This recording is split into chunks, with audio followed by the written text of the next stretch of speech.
Ok? Vamos neste momento abrir nossas Bíblias no livro de Juízes.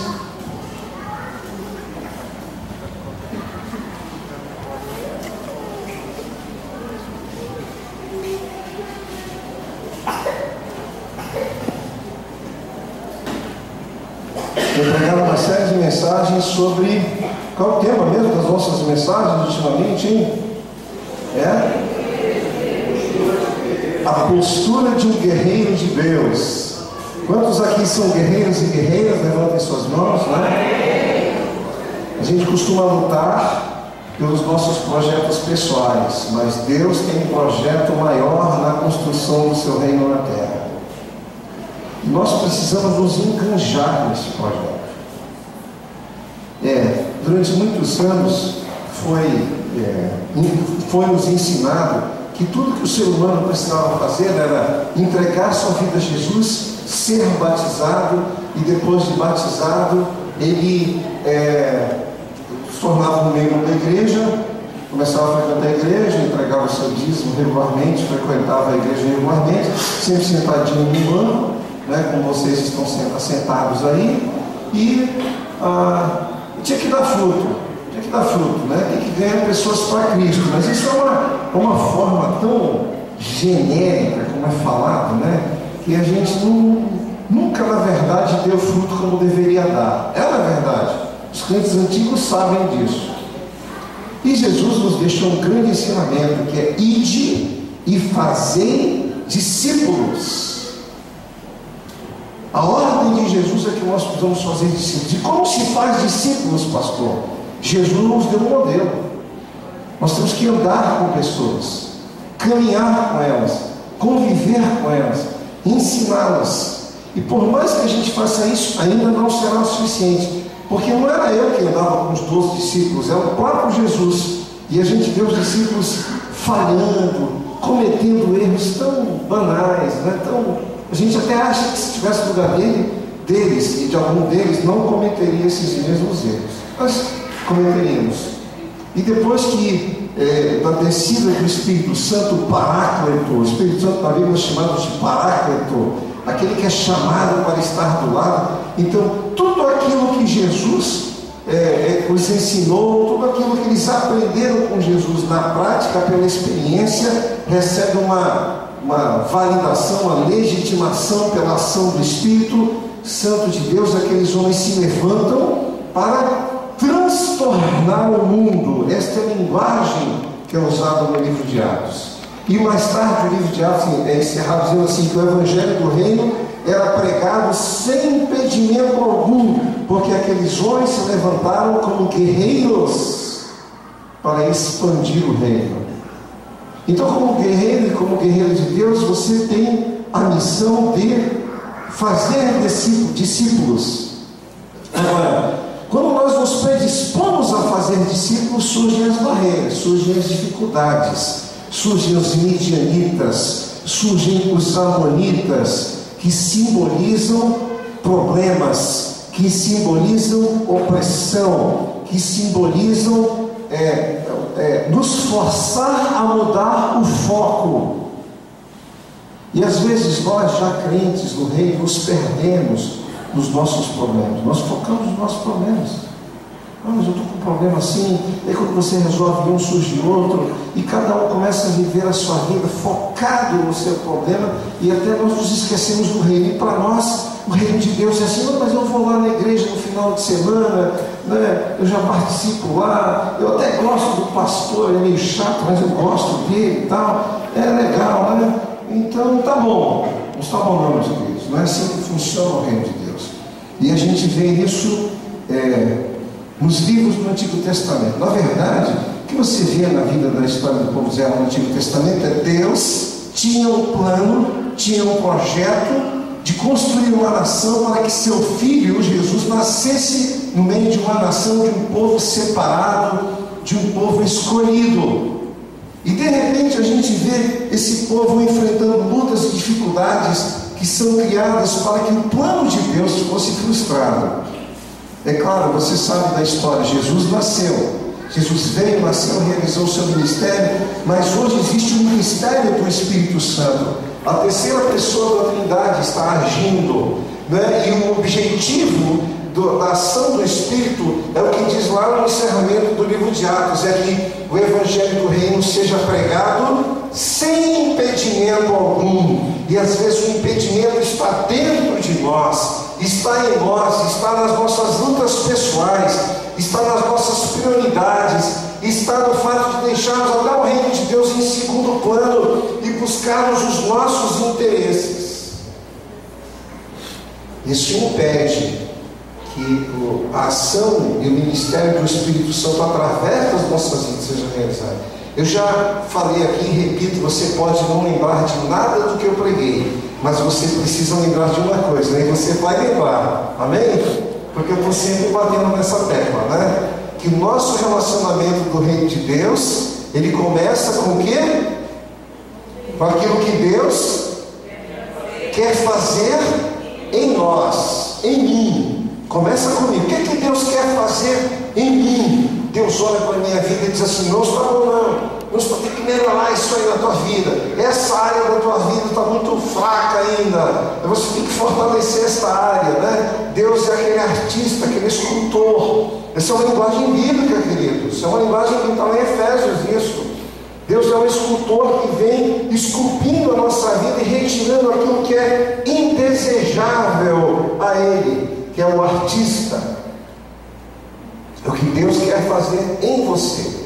Não pense você que você já atingiu, né? Ah, eu já sou perfeito. Não, eu já fiz tudo o que eu tinha que fazer. Eu já entreguei minha vida a Jesus, né? Eu já me batizei, eu frequento a igreja, eu entrego o meu dízimo, e eu gosto também do pastor, né? Então tá tudo bem. Tá tudo bem? Não. Tá nada, né? Porque o Espírito Santo está trabalhando na tua vida para te aperfeiçoar.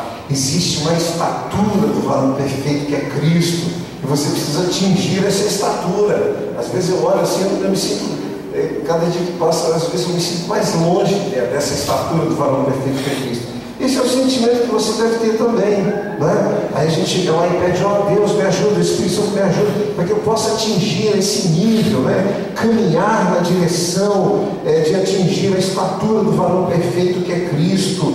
E aí mais adiante fazer algo que Cristo disse que nós faríamos. Ninguém está fazendo, veja, ninguém fazendo obras maiores do que o próprio Cristo fez. Tem alguém fazendo isso? Mas não está escrito isso na Bíblia? Está ou não está? Mas ninguém está fazendo. Então tem alguma coisa errada, e não é com a Bíblia, é conosco, porque a obra, Deus para você realizar obras maiores do que Cristo fez, começa com aquilo que quer fazer na sua vida. Então o nosso relacionamento com Deus, em primeiro lugar, se resume naquilo que Deus o quê? Quer fazer na minha vida. Fala assim: o que Deus quer fazer na minha vida. Fala aí. Eu vou falar para você: eu sei que Deus quer fazer algo melhor na minha vida. Fala aí. Eu sei que Deus quer fazer algo melhor na minha vida. Aí vem a parte que todo mundo gosta, né? A parte que todo mundo gosta. O que Deus vai fazer por mim? Eu estou enfermo, eu estou desempregado, eu estou com um problema. Aí eu vou lá, oro, clamo, peço a Deus, aí Deus vem, age, a gente fica numa alegria tremenda. Esse Deus é maravilhoso, é que Deus vai fazer por você. E Deus faz, amém? Amém. Deus faz, queridos. Deus faz. Ele faz por nós no reino espiritual e faz no reino material também, né? Tem gente que acha, durante algum tempo aí, eu não sei se está na moda ainda, estava na moda tal da teologia da prosperidade. Em vez disso, ele tem prazer na lei do Senhor e medita na lei dia e de noite. Aí vai falar o que Deus faz. O que Deus faz na vida dele é que ele vai ser o quê? Como? A qual? Cujas folhas vivem a parte. E tudo quando fizer prosperará. Na verdade, esse movimento esse movimento surgiu nos Estados Unidos com o nome de Health and Wealth Theology, a teologia da saúde e da riqueza. Com essa eu não concordo, né? Health and Wealth Theology, teologia da riqueza e da saúde, que dizia: crente vai ser rico sempre, crente não fica doente, né? Uma vez eu conversei com um senhor já, empresário lá em São Paulo, aposentado, deixou a empresa para os filhos, porque queria ficar em casa, tornou-se professor de inglês, e ele dava aula lá em algumas empresas junto comigo. Ele é evangélico, um dia a gente conversando, ele: não, mas crente não fica doente, não, meu querido, não fala uma coisa dessa não, meu querido. Isso não é o que a Bíblia diz, não. Aí fui mostrar para ele que Eliseu morreu de um grande profeta. Eliseu morreu de uma enfermidade. Ele ficou doente e morreu. Está na Bíblia isso, né? Deus havia escolhido uma enfermidade para levar o rei Ezequias. Ezequias ficou doente e Deus mandou um profeta lá na casa dele e dizia: olha, põe em ordem a tua casa que tu vais morrer. O rei Ezequias clamou, pediu a Deus misericórdia, e Deus teve misericórdia. Deus deu mais 15 anos para ele, mas aquela enfermidade que Deus permitiu na vida dele era para levá-lo, para matá-lo. Havia chegado a hora daquele rei. Paulo também escreve a Timóteo, né, que a água daquela época era uma água que não tinha o tratamento adequado que tinha hoje, né? Era uma água contaminada, e ele fala para Timóteo: olha, Timóteo, não bebas água, porque essa água aí, né? E então bebe um pouco de vinho também, não é? Porque o vinho, por causa da fermentação, matava as bactérias. Beba também um pouco de vinho por causa das tuas frequentes enfermidades. A Bíblia é clara em dizer que Timóteo, a quem Paulo escreveu 2 epístolas, era uma pessoa que vivia doente. Então, crente fica ou não fica doente? Fica. Está na Bíblia isso, meus queridos. Então, a Health Theology já caiu por terra. E tem a Wealth Theology também, tudo junto, né? Que é o crente que vai ser sempre rico. O crente vai ser rico? Sempre? Não vai. Não vai. Todo mundo aqui é rico, rico de money, larjão, dinheiro, né? Guerra de alemão, né? Dinheiro. Todo mundo aqui tem muito dinheiro aqui? Está sobrando aí? Né? Dizem que dinheiro não traz a felicidade de ninguém, né? Mas ajuda o camarada a sofrer em Paris. Não é verdade? Estou deprimido, o dinheiro realmente não traz a felicidade. Eu vou viajar para Paris, vou ficar deprimido lá em Paris. Ou então em Nova York, né? Dinheiro não traz a felicidade, mas ajuda o camarada a sofrer em Nova York. Vou sofrer aqui em Nova York, uma quinta avenida, fazendo compras. Já pensou uma coisa dessas? Pois bem, queridos, nem todos, na verdade, seremos ricos, até porque Deus tem um propósito na nossa vida. Tudo tem a ver com o propósito de Deus. Deus quer que nós vivamos uma vida digna. Isso é importante. E nem todos nós teremos maturidade suficiente para administrar riqueza. Eu já vi muitos servos de Deus que prosperaram na vida material, adquiriram riquezas e se perderam, porque o dinheiro é um péssimo senhor. Ele é um bom servo.